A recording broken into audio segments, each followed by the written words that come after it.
Throughout most of the 19th century, the wristwatch was a piece of jewelry worn by women. Men carried pocket watches.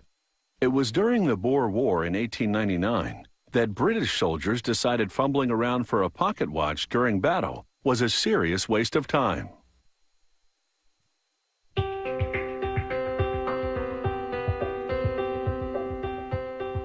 The tools of the trade haven't changed much since pocket watches ruled the day. In this Swiss workshop, the mechanisms are meticulously handcrafted, just like they were centuries ago. The watchmaker starts by polishing parts to a mirror finish. He mixes lavender and almond oils with a diamond paste. He extracts a part called the cage from its storage solution, sets it in the paste, and polishes it against a zinc block.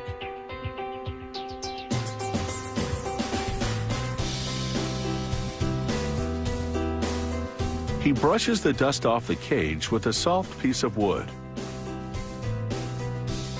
Another watchmaker polishes its edges, removing tiny bits of material so other parts can fit to it. The technician attaches gears to the cage. These gears are the balance and escape wheels.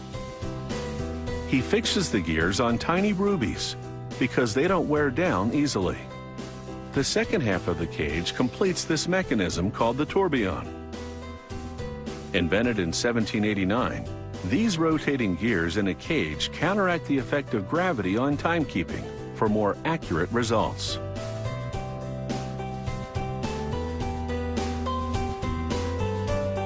The watchmaker now magnifies the assembly and projects the image onto a screen to confirm that the gears and levers are interacting correctly. Next, he secures a wound-up spring in a barrel. This is the main spring that powers the gears of the watch. He dips a pin in some grease and uses it to lubricate the spring. Then he caps the mainspring with a cover and tamps it down with a special tool. He carefully positions the barrel in its slot on the main plate.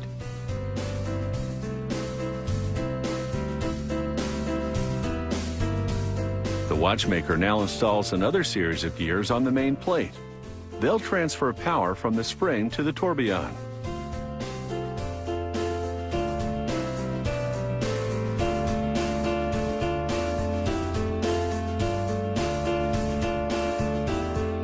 He attaches a bridge to the gears to act as a pivot as they turn.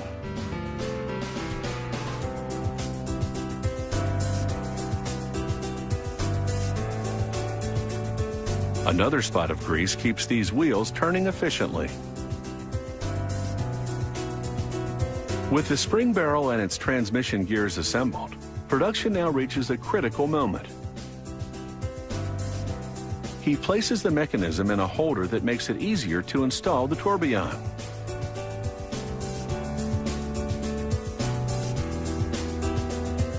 It's a tricky job. The cage must be precisely positioned for its gears to receive power from the spring. He now transfers the mechanism to another holder to insert the winding stem.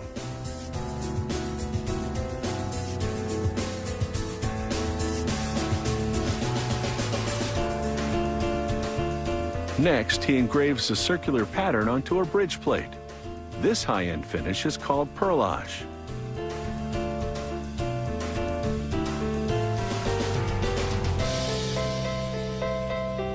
The technician attaches the textured bridge to the dial side of the watch.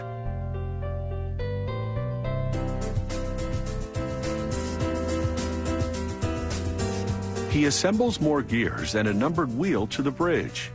These gears will provide the date information for this timepiece. Another bridge secures the gears that lead to the date wheel. He fastens it with tiny screws. He slides the second date wheel onto its axle and checks the setting mechanism.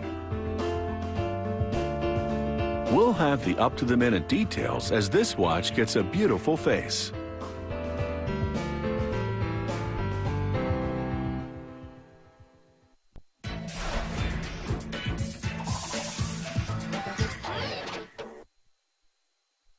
Even in the age of digital and electronic wristwatches, the mechanical watch has an appeal that's timeless.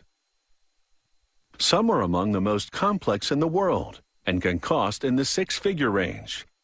At that price, time is truly a luxury.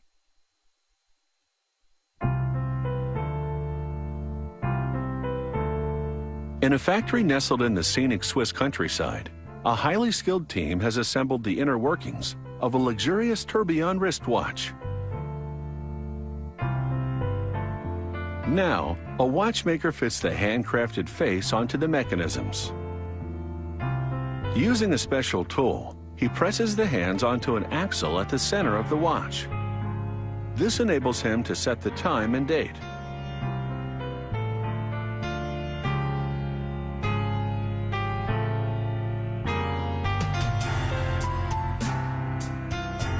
The watch will be encased with 18-karat red gold bezels sealed against the elements with rubber rings.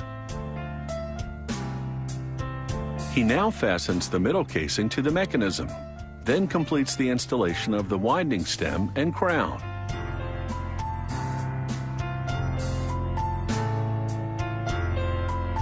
The watchmaker lubricates the bridge for the auto winding system, then engraves a parallel ribbed pattern onto it. This adds visual interest to the bridge, making this luxury watch look good inside and out.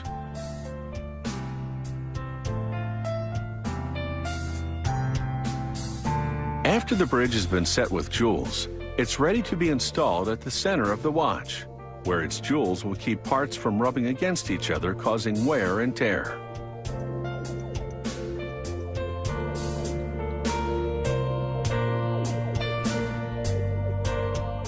An artist now engraves the rotor that's to be attached to the bridge. It's this part that will automatically wind the watch. It's a signature piece that can reflect the customer's individual taste.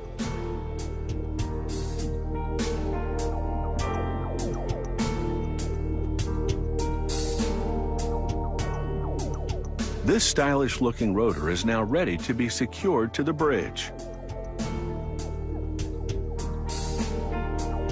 Once installed, even the slightest movement will cause this rotor to oscillate, and that action winds up the mainspring of the watch.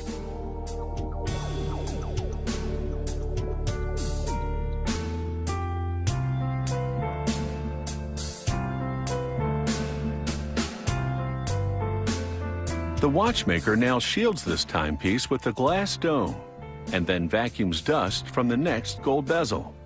He carefully cleans this clear sapphire window because even the tiniest speck of dirt could cause the watch to fail. He snaps the front bezel onto the watch. Then, using a special device, he presses the bezel to secure it. This action also squeezes the rubber ring between the bezel and the watch to create a waterproof seal. This watch will now be water resistant to a depth of nearly 330 feet. The back casing screws into place so it can be removed for maintenance work during the life of the watch. Using a special tool, he tightens the casing to just the right tension. He then inspects the watch to confirm that the rotor moves freely within the case. Next up is a computer analysis of the mechanism. A device holds the watch and simulates wrist movements, while the computer evaluates its accuracy.